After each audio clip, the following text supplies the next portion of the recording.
काका अरे काय काय काय झालं पुढे? काय नाही रे, तू मागे ज्या लोकांना फोडला होता ना ते आले होते तुझा पत्ता विचार. लय मारला, पण कोणी शब्द बोलला असेल ना तर शपथ.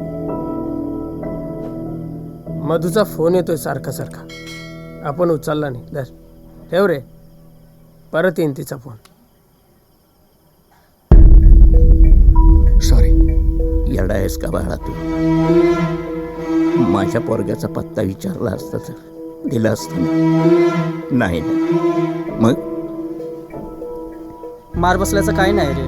होतं नव्हतं ते सगळं नेलं त्यांनी. ह्याचं गल्ला, पैसे, माझे डॉलर, चेन सगळं उडवलं. बोलत होते परत येणार आहेत रात्री.